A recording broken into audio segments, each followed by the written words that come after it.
Profitability. Comedy films used to be a goldmine. They were inexpensive to produce, but had the potential to deliver huge returns.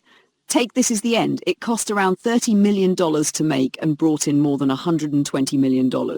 21 Jump Street had a $50 million budget and earned over $200 million at the box office. And then there's the Hangover trilogy, which made more than $1 billion worldwide while costing less than $250 million in total. But in recent years, studios have shifted their focus to other genres that can be just as cheap and in some cases even more profitable. Horror, for example, has taken that spot. Films like Get Out, Smile, M3 GAN, Paranormal Activity, Insidious and Sinister were all produced on relatively small budgets, yet pulled in hundreds of millions. Horror has essentially taken over the box office space that comedy used to dominate. At the same time, big-budget blockbusters like superhero movies and video game adaptations, the Super Mario Bros. Movie, Sonic the Hedgehog, Uncharted, Five Nights at Freddy's, dominate the global market. They may cost more, but the profits are massive. Meanwhile, comedies just don't deliver the same numbers. A film like Good Boys making $100 million is now seen as a big success, even though that's barely more than what 21 Jump Street earned over a decade ago. That, too, streaming shift.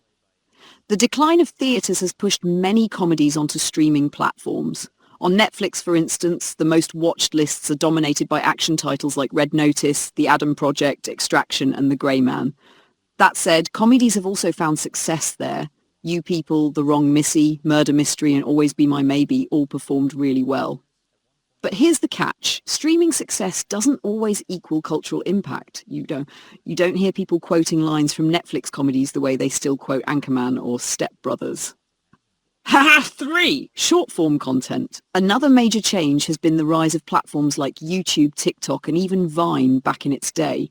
Audiences now enjoy comedy in quick, bite-sized clips. Why spend money and sit through a 2-hour film when you can scroll through TikTok for free and laugh non-stop? For many people, short-form comedy is faster, easier, and more entertaining. And that shift has pulled attention away from traditional comedy films. 4. Changing boundaries in humour. Finally, there's the question of what's considered acceptable humour today.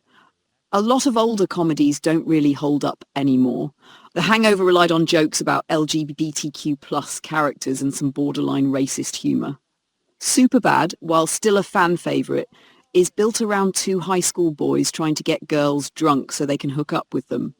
Movies like Borat, Wedding Crashers and American Pie are much harder to watch today. The rules of comedy have changed. Subjects that once seemed harmless are now off limits, or at least harder to joke about. Some argue that comedies today aren't as funny because you can't joke about anything without offending someone. Whether that's a positive or negative shift is up for debate. On one hand, it's progress, fewer racist, sexist and homophobic jokes. On the other, it means writers have less room to push boundaries, and some audiences feel that modern comedies lack the edge of the past. So, will comedy movies come back? I believe they will. Trends in entertainment always come and go. Right now, comedy isn't dominating, but people will always crave laughter. Look at Barbie. While not a straight-up comedy, it proved just how strong the demand for humour-driven films still is, crossing the $1 billion mark worldwide. It's only a matter of time before another comedy breaks through on that scale. Until then, if you're looking for laughs, you don't need to wait for Hollywood's next big comedy. There's already endless funny content to enjoy on YouTube, TikTok, and yes, even right here on this channel.